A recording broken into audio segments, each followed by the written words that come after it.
여러분 큰 박수 부탁드립니다.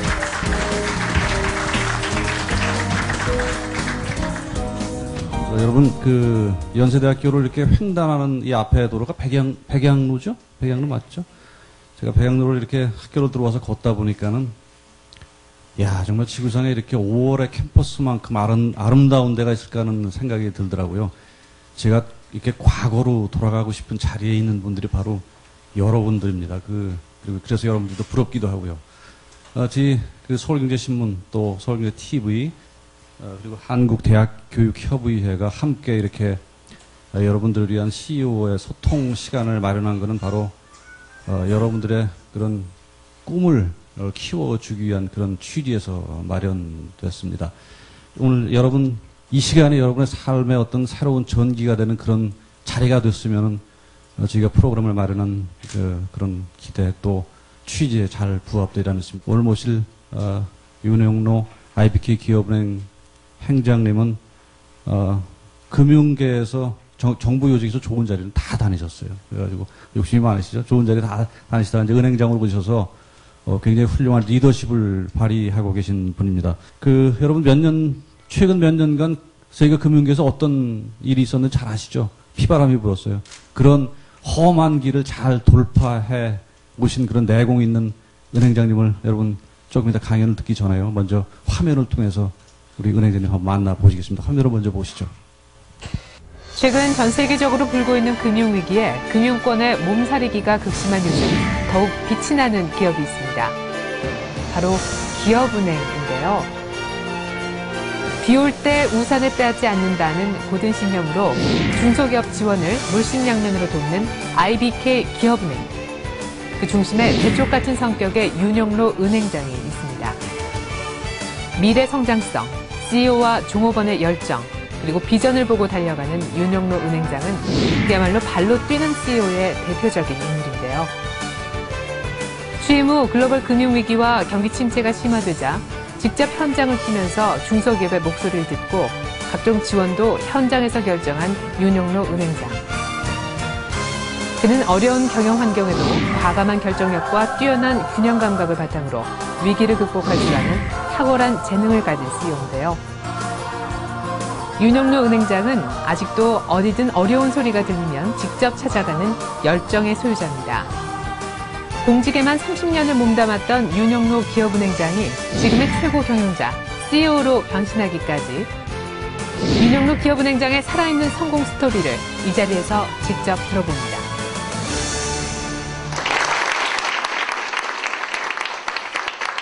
우리 화면으로 만나보신 윤 행장님 그야말로 업계에서 꼼꼼함과 그런 대범함이 이렇게 잘 조화된 그런 리더십 있는 분으로 그렇게 정평이 나 있습니다. 여러분 아시다시피 지금 얘기도 나왔지만은 기업은행은 중소기업들을 그 어려운 금융위기를 돌파해온 중소기업들을 위해서 많은 일을 해온 그런 은행입니다. 금융위기 후 국내 은행 산업이 여러 가지 어려움을 겪었는데 그런 어려움 속에 새로운 해법을 제시해 주셨죠. 오늘 글로벌 한국의 미래를 만들어가기 위해서 리더십 또 위기관리 전략 등을 윤 행장님을 통해서 들어보겠습니다. 여러분 박수로 행장님 맞이해 주시죠.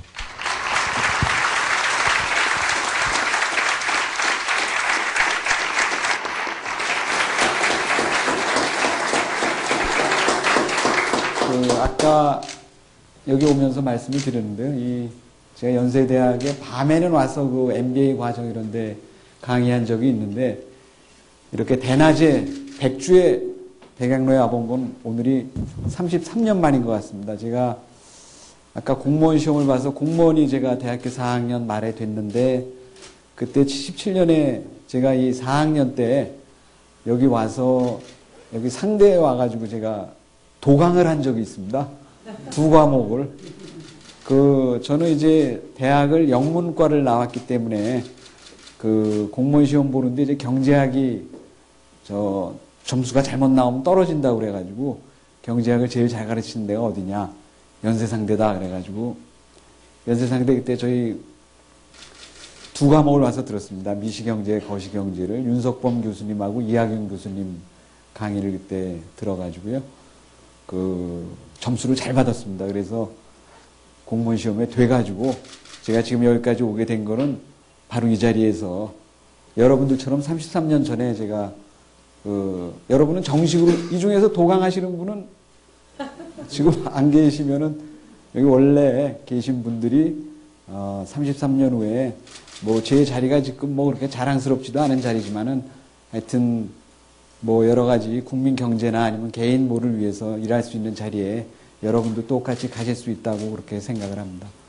여러분들 오늘 아까 젊은이들의 미래 말씀을 많이 하시고 이랬는데 이렇게 삶을 살다 보면은 여러분 인생 지금 한 20년 전씩 살고 계시지만은 인생에서도 여러 가지 변곡점이 있지 않습니까?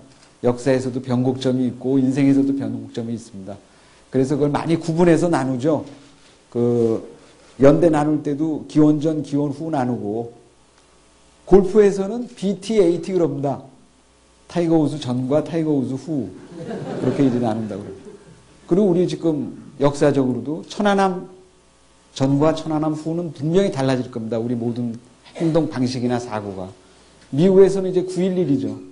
9.11 전과 후가 지금 많은 사람이 해외여행을 가도 신발 벗고 검색을 하는 걸 다 받아들이고 있지 않습니까? 그건 어떤 역사적인 사건의 변곡점이었습니다. 그렇다면 금융에 있어서는 2008년에 시작돼서 아직도 진행 중인 금융위기는 아마 우리 금융에 있어서 아니면 또 그리고 우리 경영에 있어서 경제에 있어서 상당 기간 많은 영향을 끼칠 중요한 사건이다. 그렇기 때문에 오늘은 그런 여러 가지 과거에 있던 제목을 너무 부담스럽게 붙여놨더라고요. 그래서 네, 금융의 역사를 통해 미래를 본다. 물론 역사를 보면 미래가 보이니까 여러분들 한번 보시면서 어느 정도 보이시는지 나중에 판단을 한번 해보시면 좋겠습니다.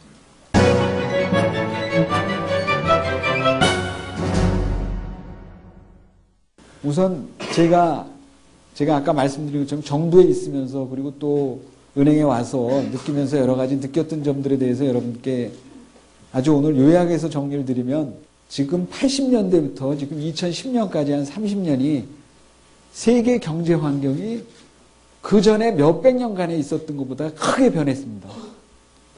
그 변화의 큰 요인은 1970년대에 우리가 오일 쇼크라는 게 있었습니다. 오일 쇼크라는 게. 두 번에 걸쳐서 오일 쇼크가 있었어요.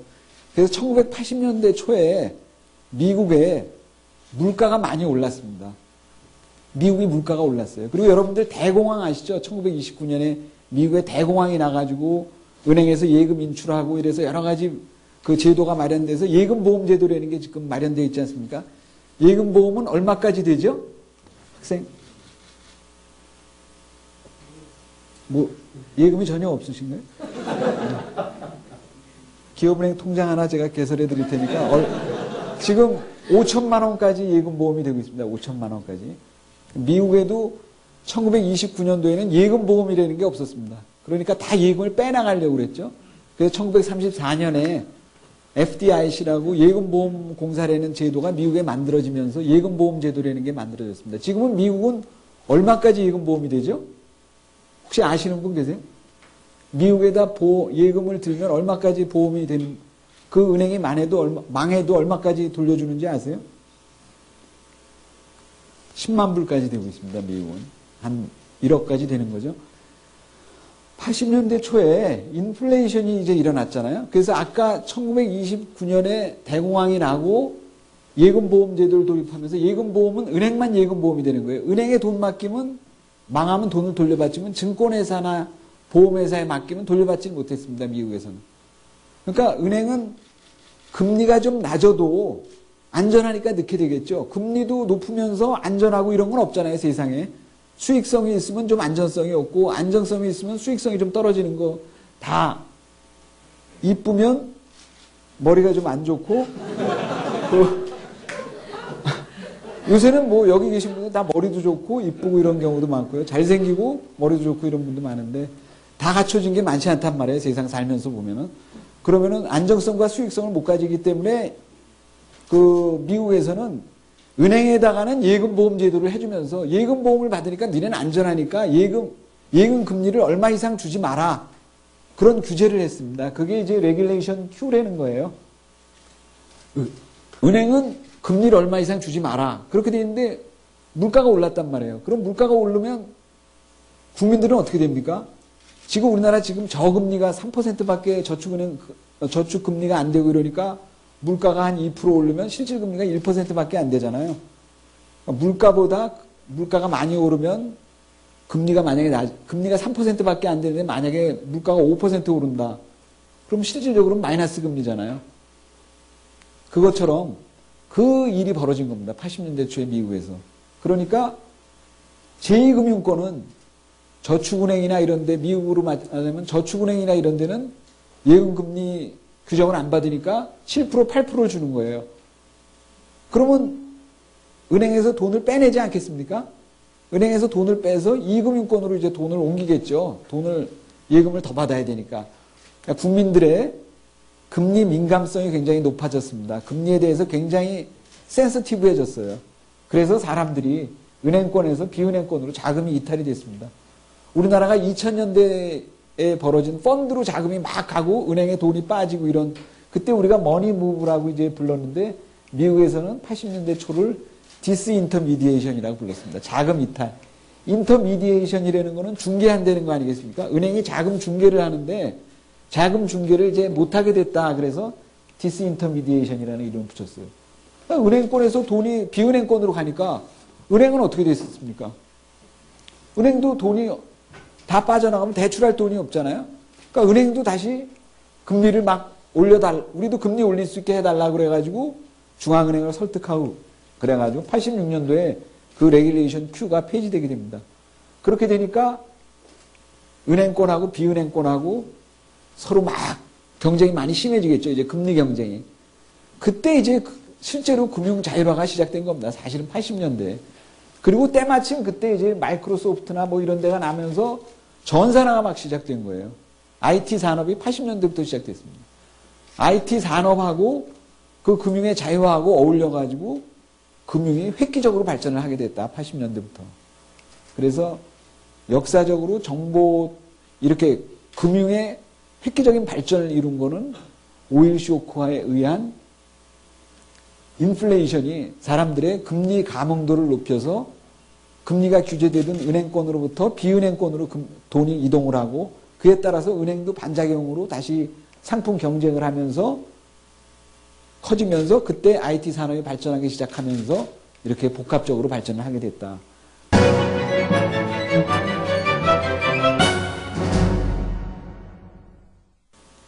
다음으로 이제 또 금융기관들이 이제 대형화가 됐습니다.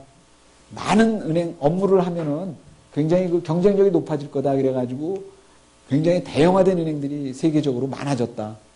근데 그 여러 가지 학자들의 연구에 의하면 합병에 의해서 대형화된 은행들이 과연 금융 자원 배분의 효율성에 기여했느냐 이거에 대해서는 거의 효과가 없다는 게 사실은 일반적인 설로 나오고 있습니다. 사실은 합병에 의해서 효율성이 올라간다는 거는 경비 절감이거든요. 경비가 절감돼야 되는, 경비를 줄여서 이제 생산성을 높이는 건데 경비를 줄이기 위해서는 사람을 줄이거나 아니면은 지금 제일 많이, 은행이나 증권회사에서 제일 많이 들어가는 비용이 인건비하고 또 뭐겠습니까? 아까 80년대 들어서 크게 발전한 게 뭐라고 말씀드렸죠? 그러니까 전산 투자가 각 은행이나 증권, 보험회사에서 아마 제일 많이 들어가는 투자는 아마 전산 투자일 겁니다. 그러니까 합병에 의해서 생산성이 제고될 수 있는 거는 인건비를 줄이고 겹치는 인력을 줄여서 인건비를 줄이고 또 그 전산 투자 비용을 좀 더 규모의 경제로 해서 그렇게 줄일 수 있는 여지가 있는 거죠. 또 범위의 경제라고 그래가지고 또 범위의 경제는 여러 업무를 하면은 그 더 생산성이 높아질 수 있다 이런 거가 되겠습니다. 그 원래 이제 유럽에 가시면 유니버설 뱅크라고 그래가지고 은행이 증권업도 하고 보험업도 하고 다 그럽니다. 영국에서는 그리고 구라파에서는 다 어떤 은행, 증권, 보험이 다 한꺼번에 하고 있는 게 유니버설 뱅크라는 건데요. 유니버설 뱅킹을 하고 있는데 그게 당연히 미국도 유럽에서 건너갔으니까 처음에 미국도 다 유니버설 뱅크로 은행, 증권, 보험을 다 한 군데서 했죠. 그러다가 글래스-스티글법이라는 게 아까 말씀드린 대로 대공황이 나니까 미국은 여러분들 아시지만 미국은 모든 제도가 사전적으로 규제하는 제도가 아닙니다. 어떻게 됐냐면 대공황이 났을 때는 이제 증권회사들이 은행하고 이제 다 섞여 있어가지고요. 막 증권 투자를 은행 돈으로 막 하고 그러다가 은행도 망하고 증권회사도 망하니까 글래스-스티글법이라는 거는 은행하고 증권을 분리시킨 겁니다. 이제 미국에는 은행하고 증권회사가 따로 있게 됐습니다. 1934년 뒤로. 그 글래스-스티글법에 의해서 은행하고 증권을 분리했는데 1999년에 가서 너무 이제 다른 나라에서는 다 같이 하는데 우리 미국만 이렇게 따로따로 하니까 문제 있다 그래가지고 또 그걸 다 여러분들 아시는 필그램이라는 그 상원의원하고 리치 블라일리라는 하원에는 그 은행증권 보험을 합치는 법안이 되다 보니까 보험하고 은행증권 담당하는 위원회가 두 군데로 나눠져 있었습니다. 그래서 그 하원위원장 2명 이름이 들어가고 상원은 한 군데 있어가지고 그래서 그램 리치 블라일리 법이라는 게 이제 99년에 통과돼서 지금 이 글래스-스티글법이 폐기가 됐습니다. 근데 금융위기가 이번에 벌어지면서 다시 또 보니까 합쳐졌더니 그 은행들이 또 은행돈 가지고 막 한 게 문제가 돼서 또 나눠야 되지 않느냐. 역사적으로 반복되는 그런 것들이 지금 나타나고 있습니다.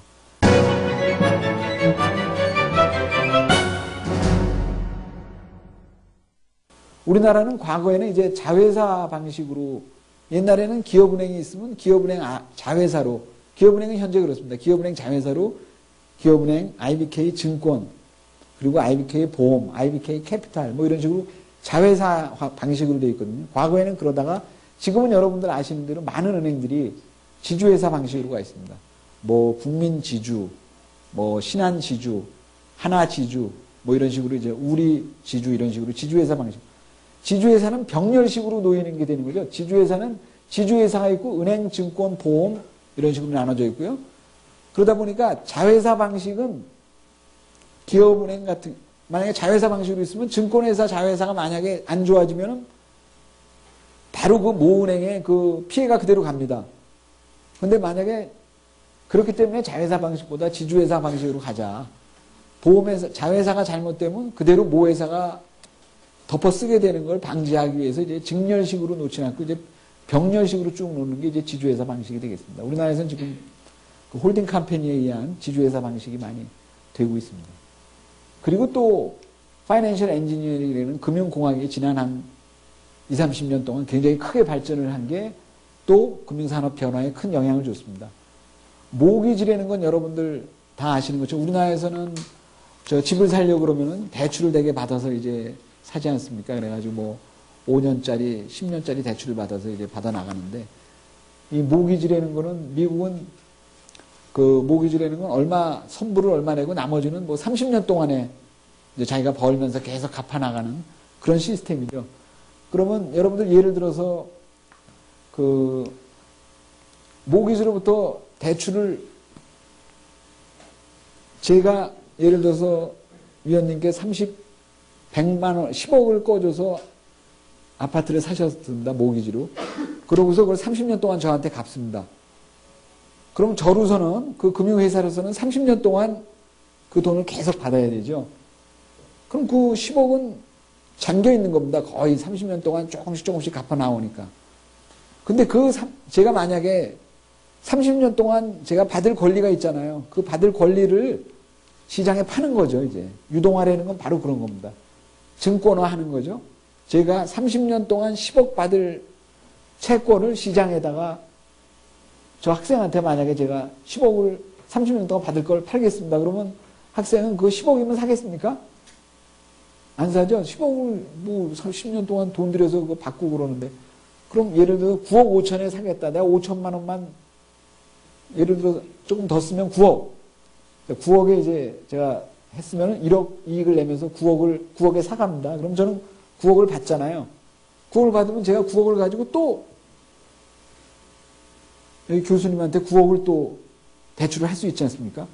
그리고 또 30년 동안 9억 받을 그 돈을 또 시장에다가 9억을 8억에 팔고 승수효과가 나는 거죠. 그래서 계속 미국의 서브프라임 모기지라는 것들이 바로 그렇게 된 거죠.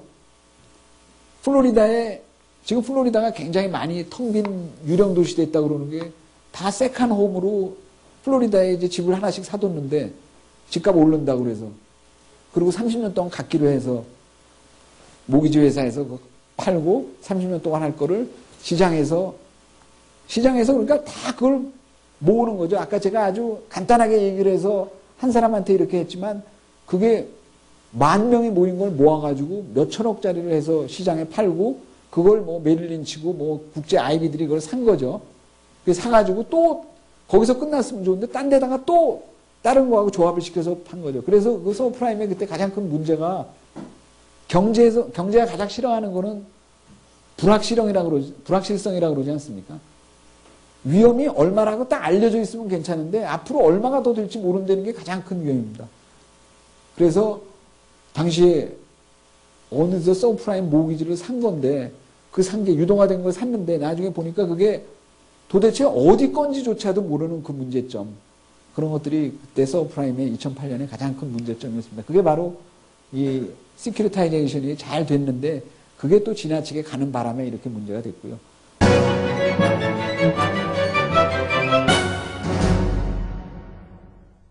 은행이 여러분들 구별이 잘 안 되시죠? 은행이 다 비슷비슷하지 않습니까? 어떤 은행하고 이 은행의 차이가 뭐냐? 다 비슷비슷한 은행이 비슷비슷한 시장에서 서로 경쟁을 하게 되는 유일하게 조금 다른 은행이 어디겠습니까? 네. 여러분 참 센스가 있으시네요. 예. 그 기업은행은 다른 은행하고 다른 거는 법상 70% 이상을 중소기업 대출을 해라 이렇게 되어 있습니다. 그래서 1961년에 여러분들 5.16 혁명이 일어나고 1963년도부터 우리가 경제개발 계획이 시작됐거든요. 그때 경제개발 계획이 시작되면서 우리나라 그때 중소기업이 없었잖아요. 대기업도 없었고 물론. 모든 지금 우리 대기업, 글로벌 대기업들이 다 중소기업 출신이죠. 다 기업은행 고객이었습니다. 다 키워서 우리가 시집 보내고 이러고서 이제 장가 보내고 그래서. 그 중소기업은행, 기업은행만이 대차대조표를 만약에 블라인드 테스트를 하면은 구별할 수 있는 은행은 기업은행 하나가 되겠습니다. 다른 은행들은 뭐 좋다 나쁘다를 떠나서 대개 비슷한 제가 말씀드리는 건 우리나라 은행 산업의 경쟁 도가 매우 크다. 그래서 이자 마진이 넷 인터레스트 마진이 굉장히 적다. 이자가. 그리고 미국도 마찬가지고 우리나라도 계속 지속적으로 수수료 떨어뜨려야 되고 금리 떨어뜨려야 되고 이러는 여론에 미국에서도 지금 은행이 굉장히 많은 비난을 받고 있지 않습니까? 금융위기 때문에. 우리나라도 많은 은행만 어려울 때는 없어졌다가 좋을 땐 갑자기 나타나서 이익을 다 가져가는 집단으로 은행이 많이 매도가 되고 있습니다. 그런 것 때문에 NIM이 충분히 확보되지 못하는데 이렇게 NIM이 충분히 확보되지 못하면 결국 여러분들 제가 자기 자본 비율이라는 게 있거든요. 자기 자본 비율. 여러분들 BIS 들어보셨죠? BIS 자본 비율이 만약에 10%는 돼야 된다 그러면 제가 1억이 자본금으로 가지고 있으면 10억 이상 대출하지 말라는 얘기거든요. 총 자산분의 자기 자본이 10%는 돼야 된다 그러면 은행의 자산이라는 건 대출이잖아요. 대출을 10억을 했다. 그리고 내 자본은 1억이다 그러면 그게 10% 자기 자본 비율이 되는 겁니다. 근데 자기 자본은 어떻게 늘릴 수가 있나요? 이익이 나야 자기 자본을 늘릴 수 있는 거거든요. 만약에 자기 자본이 계속 1억이다. 그러면 10억 대출밖에 못 하는 거예요. 경제는 커지는데 누가 대출해달라고 그러면 다른 사람이 대출 상환하면 그거의 범위 내에서 할 수 있는 거죠. 추가로 대출을 하려면 자기 자본이 늘려야 되죠. 자기 자본이 늘리려면 이익을 내야 되는 거죠. 이익을 내려면 순이자 마진이 있어야 이익이 나는 거죠. 그렇기 때문에 순이자 마진이 계속 하락되면 수익성이 별로 안 나고 그렇게 되면 자기 자본 충실도가 올라가지 못하기 때문에 장기적으로 대출을 못하게 되면은 실무 경제 지원이 어려워진다. 이게 이제 우리나라 은행의 당면 과제 하나입니다. 그리고 또 은행 예금이 아까 말씀드린 대로 다 주식시장이 잘 되고 그러니까 다 펀드나 이런 걸로 다 돈이 빠져나갔습니다. 많이 빠져나가게 되니까 은행이 돈이 부족하게 됐죠. 예금이. 그래가지고 은행이 시장성 수신이라는 거는 자금 시장에 가서 돈을 꼬은다는 얘기거든요. 금융채, 은행채나 양도성 정기예금을 시장에서 발행을 해가지고 그 돈으로 대출을 한 겁니다. 그 미국에 이번에 문제된 것도 자기가 대출을 할 수 있는 이상으로 너무나 많이 대출을 해가지고 리만 브라더스는 그래서 무너졌습니다. 리만 브라더스. 투자를 많이 했는데 그 투자를 갚을 때가 와야 되는데 갚으려면은 무슨 어디서 여러분들 LG카드가 안 좋아졌던 2003년도에 신용카드 사태가 있습니다. LG카드가 왜 안 좋아졌습니까? 카드 서비스, 현금 서비스나 이런 카드 이용에 대해서 그걸 많이 했습니다. 여러분들이 카드를 막 쓴 거예요, 카드를. 그러면 저는 그 카드 쓰기 위해서 새로운 손님이 또 쓰고 이분이 연장하고 이러면 돈을 새로 구해다 같이 돼야 되는데 카드 회사들이 안 좋다 소문이 나니까 카드 회사가 카드채를 팔아야 되는데 카드채를 위험하니까 아무도 안 산 겁니다. 그럼 자금 조달이 안 되죠. 그러면 그 회사는 어려워지게 되는 겁니다. 리만 브라더스도 똑같습니다. 우리나라 신용카드 사태랑. 그래서 제가 신용카드 사태 담당할 때는 제가 담당 국장이었는데요. 그때 제일 먼저 한 것들이 카드 회사들 여러 군데가 어려워질 때 은행의 자회사인 카드 회사는 다 제가 은행으로 다 집어넣습니다. 은행으로. 국민카드가 따로 나와 있던 거 국민은행으로 집어넣고 우리 카드 있는 거 우리 은행으로 집어넣고 그러면 은행으로 들어가는 순간 은행에는 돈이 많잖아요. 예금이 많으니까. 이번에 리만 브라더스 파산 이후에 JP 모건이라는 증권회사도 은행업 라이센스를 신청했습니다. 다른 IB들 국제 증권회사들이 다 은행을 하겠다고 했어요. 왜?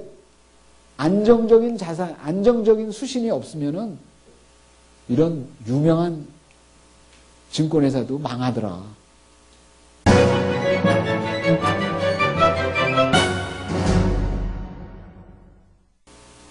그리고 제일 중요한 거는 이제 끝으로 말씀을 드리면은 우리나라가 왜 금융이 세계적인 선진국이 못 되느냐. 왜 우리나라의 세계적인 선진은행이 아직도 못 나오고 있느냐. 저는 뭐 여러 가지 앉아서 생각을 해보고 또 현장에서도 보고 그러면은 우선 일단 사람이 많지 않습니다. 굉장히 그 국제적으로 훈련된 그런 사람들이 많지 않은 지금이라도 세계 금융시장에서 활동할 수 있는 많은 우수 인력을 양성을 해야 되겠다. 이거는 10년, 20년 보고서 꾸준히 시작을 해야 되고요. 그리고 그거 활동 안에는 이미 외국에서 많이 활동하고 있는 좋은 사람들이 우리나라에서도 와서 활동할 수 있어야 되는데 우리나라에서는 아직 그 와서 서울에서 생활하기가 굉장히 외국인들이 많은 어려움을 겪고 있고 우리가 과연 싱가포르나 그 홍콩처럼 완전히 국제화된 나라인가 도시인가를 생각해 보면은 아직은 그런 분들이 오기에 좀 미흡한 면이 많다. 뭐 송도에도 우리 연대 이제 캠퍼스 다시 짓고 그러시지만 그런 데를 잘 개발을 하고 우리 홍콩이 영국에 조차한 지 100년 만에 그런 데로 됐듯이 우리도 100년을 내다보면서 지금부터 저 좋은 학생들 그래서 인력이 키워지고 이러는 걸 꾸준히 하는 그런 노력이 있어야 될 것 같습니다. 그리고 해외 진출이 우리는 뭐 갔다가 금융위기 있으면 또 다 지점 폐쇄하고 철수하고 또 있으면 또 나갔다가 또 철수하고 이래가지고 그쪽 당국하고 관계도 안 좋아지고 뭐 여러 가지 있는데요. 하여튼 좀 중장기적 시각을 가지고 좀 가지고 가야 되겠다. 그리고 또 그 잘하는 사람은 봉급을 더 줄 수 있어야 되고 그런 성과에 의해서 적절하게 보상이 돼야 되는데 우리 은행 내에서도 일부 부서는 그렇게 하고 있습니다. 근데 전체적으로 좀 그런 게 받아들여지는 사회가 돼야 엄청난 보상을 요구하는 다 너도 나도 똑같은 봉급 받아야 되는 거 아니냐. 왜 제가 나보다 더 받느냐. 이런 거에 있어서는 상당히 발전하기가 어렵더라. 뭐 그게 현실적으로 좋기는 좋은데 그렇게 해서 된 예를 발견하기가 쉽지 않더라. 그래서 결국 선진 시장으로 가기 위해서는 아주 유능한 젊은 그 금융 인력이 지속적으로 양성이 돼야 되고 그 사람들이 정말 여기 서울에 와서 활동할 수 있는 여건이 돼야 되고 또 그 사람들한테 적정한 보상이 주어져야 그분들이 여기 와서 한국에 와서 활동을 하고 국제금융의 허브로 우리나라를 만들겠다고 그러는 거는 뭡니까? 아니, 세계적으로 돈이 필요한 사람들이 우리나라에 와가지고 우리나라 증권시장에서 채권 발행하고 이래가지고 돈을 가져가면 되는 거 아닙니까? 그러면 되는 거 아니에요? 그걸 왜 안 되느냐? 돈은 있습니다, 우리가 지금. 돈은 지금 넘쳐난다고 그러지 않습니까? 근데 우리 이런 것들이 좀 하드웨어적에서 소프트웨어나 이런 부분에서 부족하기 때문에 이런 일이 이제 벌어지는 겁니다.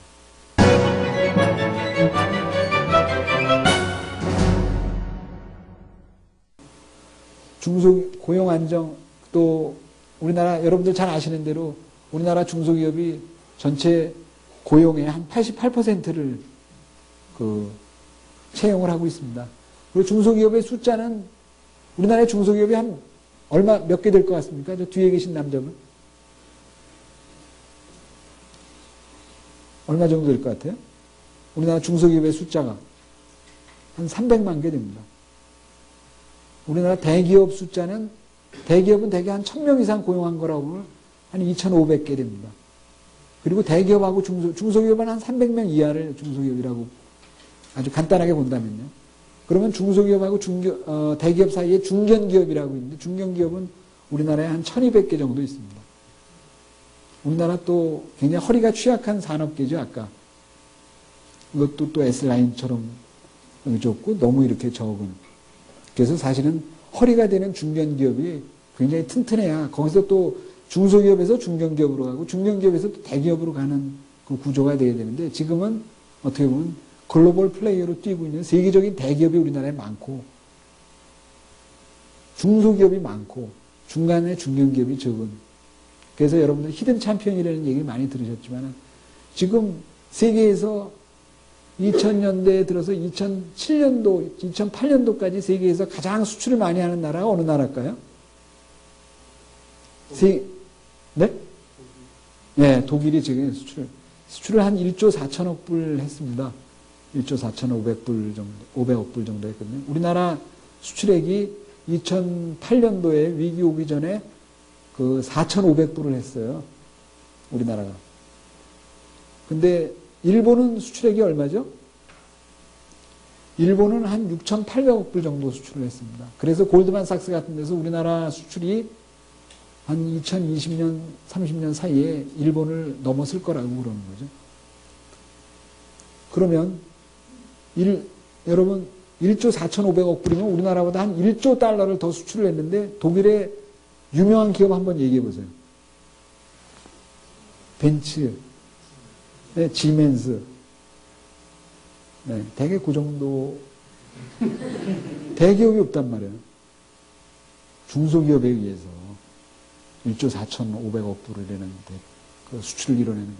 그래서 우리나라가 그런 기업들을 키우자. 그래서 지금 중견기업을 키우자고 지금 대통령께서도 저 4월 초에 그런 회의하시고서 이제 많이 하시는데 지금 대기업은 됐단 말이에요. 대기업은 우리가 독일보다도 숫자가 많잖아요. 근데 왜 안 되느냐? 우리나라는 굉장히 수출 많이 해야 살아남는 나라입니다. 우리나라 수출이 4,500억 불이고 수입이 한 4천억 불 되면은 8,500억 불을 수출입을 하고 있잖아요. 우리나라 GDP가 얼마죠? 네? 모르겠어요? 네. 네. 그런 거는 알고 계시면 좋거든요. 아니요, 되게 모르세요. 저도 몰랐어요, 그때. 근데 1조 달러 정도 돼요. 1,000억 정도 돼요. 1조 달러 정도. 1조 달러에서 우리가 해외 의존도가 얼마 되느냐. 아까 수출입이 얼마예요? 8,500억 불? 그럼 거의 85%가 우리는 수출입에 의존하고 있는 나라입니다. 일본 수출이 6,800억 불, 일본 수입이 한 4,000억 불, 1조 달러 정도 되죠, 일본이. 일본의 GDP가 얼마죠? 우리나라에 얼마 될 것 같아요? 우리나라에 몇 배 될 것 같아요? 우리나라 1조 달러면. 네. 일본을 좀 과소평가하시는 것 같은데. 그때 우리나라 1조 달러 할 때 한 4조 달러 됐습니다. 4조. 지금 한 5조 달러 가까이 가는 것 같은데. 4조 달러. 4조 달러에 수출입 합해서 1조. 그러면 얼마죠? 일본은 기본적으로 내수 국가입니다. 그래서. 일본이 그러니까 지금 어려운 이유가 수출입이 25%밖에 안 되는데 수출 안 되죠. 요새 일본이 잘. 그리고 내수는 고령화로 해서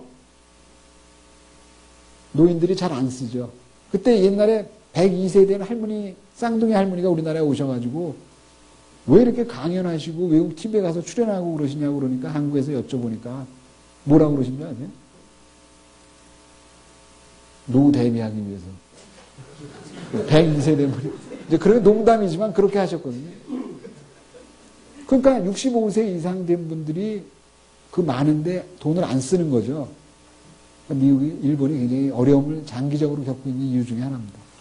그래서 우리나라 우리 IBK 기업은행도 그런 중소기업 중에서도 대기업 말고 중견기업으로 많이 육성시키기 위해서는 많은 지원을 이제 해야 된다. 그리고 특히 저희 중소기업에 많이 취업을 하시려고 그러는 분들도 있는데 사실은 중소기업이 좋은 기업인지 아닌지를 잘 알기가 어렵습니다. 그래서 여기를 이제 저희 거래기업 중에 좋은 기업들을 좀 골라내서 온라인상에서 취업을 원하는 청년들하고 이제 이어주는 프로젝트를 하고 있습니다. 그래서 이제 저희도 이제 요걸 은행에서 시작을 했지만 이게 공공적인 성격이 있기 때문에 이걸 이제 어떻게 사회에 환원을 해서 공공의 공공재를 하느냐 이런 거를 지금 고민 중에 있습니다. 그래서 이런 것들 청소년 일자리 문제 뭐 이런 경영 컨설팅 이런 여러 가지를 중소기업의 발전을 위해서 많은 노력을 기울이고 있습니다. 여러분들께 하여튼 시간이 너무 많이 됐는데요. 되게 제가 오늘 준비해온 자료는 이 정도가 되겠습니다. 좀 도움이 되셨으면 좋겠습니다. 감사합니다. 자, 우리나라 최고의 금융 스페셜리스트답게 관록이 있고 또 유머 있는 그런 강연을 해주셨죠. 그 학생들과 소통하는 시간을 좀 가져야 되는데, 우리 윤 행장님한테 궁금한 점, 질문하시고 싶은 분 손 들어주시기 바랍니다. 저 가운데 까만 거 입으신 분. 네. 말씀하실 때 앞으로의 금융권이 되게 어려워진다고 말씀하셨는데, 그러면 새로운 금융권의 신성장 동력은 어디서 찾을 수 있는지가 되게 궁금해서 질문드립니다. 그래요. 그건 너무 어려운 질문. 그거에 대해서 지금 고민을 하고 있습니다, 사실은. 그래서, 아까 말씀드린 대로, 앉으시죠, 뭐. 저희들, 이게 왔다 갔다 하는 것 같습니다. 아까 역사적으로. 처음에는 과연 은행이란 무엇인가? 금융산업이란 무엇인가? 우리, 그걸 보면은 대개 이제 경제 내에서, 한 국가 경제 내에서 자금이, 좀 남는 부분하고 부족한 부분, 필요로 하는 부분을 이제 이어주는 역할 아니겠습니까? 그걸 어떻게 가장 효율적으로 이어주느냐.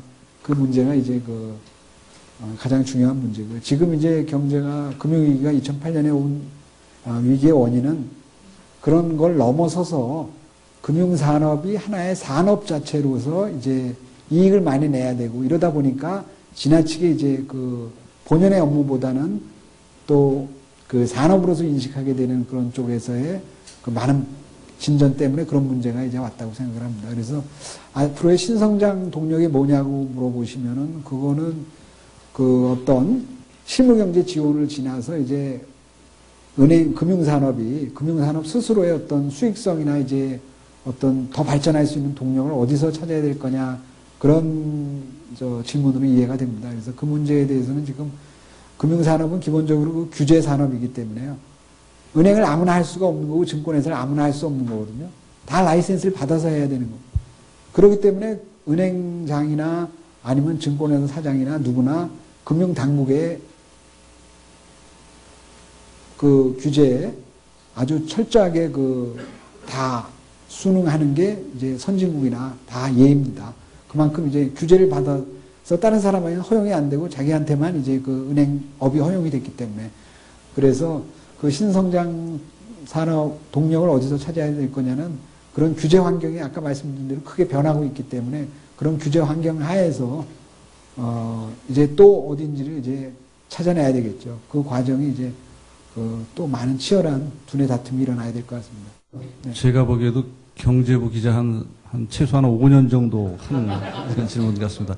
자, 다음 분 또 한 분 질문 받을까요? 어느 분 해주시겠어요? 저쪽 뒤에, 맨 뒷줄, 제가 드리고 싶은 질문은 이 자리에 지금 미래를 준비하는 학생들이 많은데 대학 시절에 정말 어떻게 무엇을 구체적으로 준비를 해야 되는지 궁금합니다. 어떤 사람들은 그 전공 과목 공부를 충실히 해라. 보통 부모님들은 그렇게 말씀을 하시는데 제가 생각하기에는 공부뿐만이 아니라 다양한 경험, 해외여행이라든지 아르바이트와 같은 다양한 경험 아니면은 그 학회나 동아리와 같은 그런 친목 단체에서 다양한 인간관계를 형성하는 것 혹은 아니면은 20대 같은 이런 젊은 시기에 사랑을 또 투자하는 사람들도 많은데 은행장님 같은 경우는 어떤 가치가 이 대학생들에게 가장 필요한지 궁금합니다. 오늘 저 행장님 질문이 그리 만만치 않죠.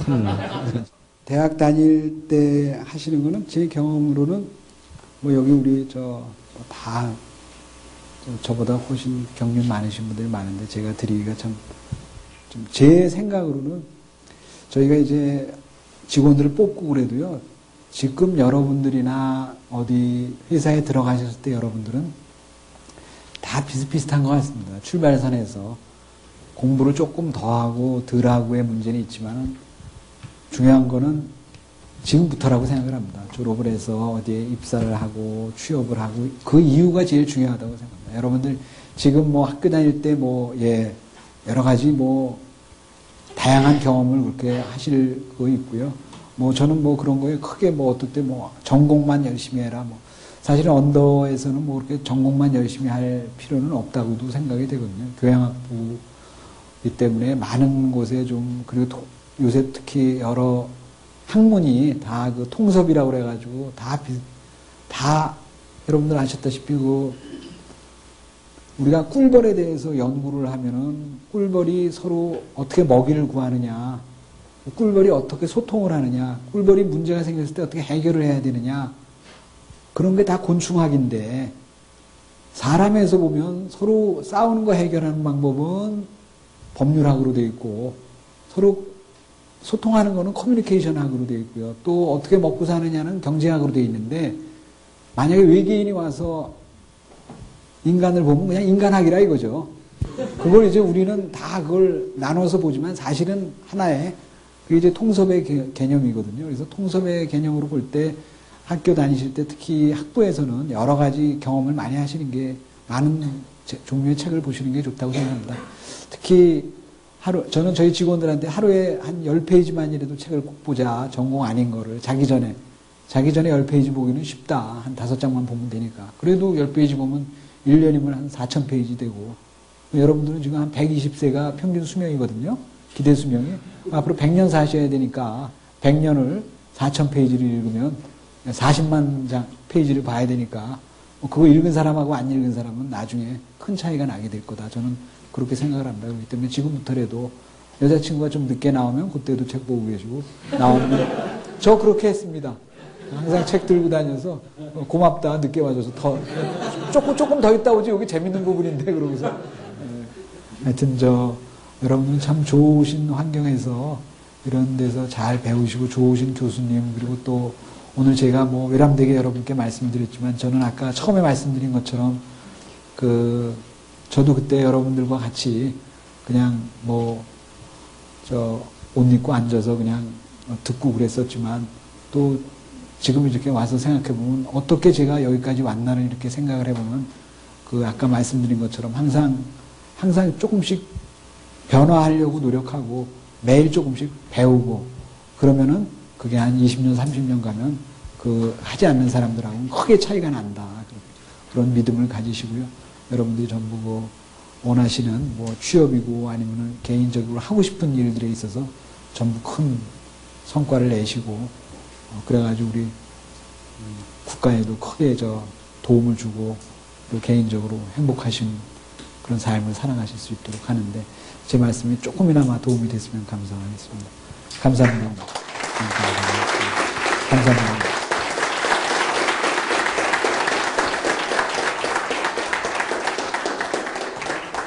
오늘 연회장님 강연 아주 재밌게 들었고요. 여러분들 IBK 기업은행이 대학생들도 갈 수 있는 은행이라는 점을 잊지 마시기 바랍니다. 오늘 대학생을 위한 CEO 특강 지난번 이화여대 또 고려대 이어서 세 번째 연세대학교 사학의 명문이죠. 자타공인하는 사학의 명문 연세대학교에서 가졌습니다. 은행 산업이라는 게 어느 산업보다도 그 위기 상황을 많이 맞을 수 있는 그런 산업이죠. 우리가 위기를 한번 겪고 나면은 또 그런 걸 경험을 하고 나면은 위기에 대한 내성이 생긴다고 하죠. 그래서 그 집단이건 혹은 개인이건 간에 키가 이렇게 훌쩍 큽니다.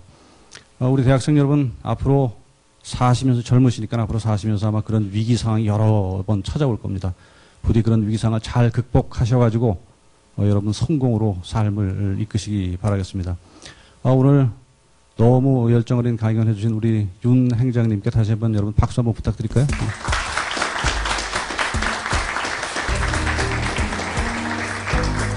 자, 여러분 다음 시간 또 대한민국 최고의 CEO를 모시고 좋은 말씀 듣는 시간을 가져보겠습니다. 여러분 감사합니다.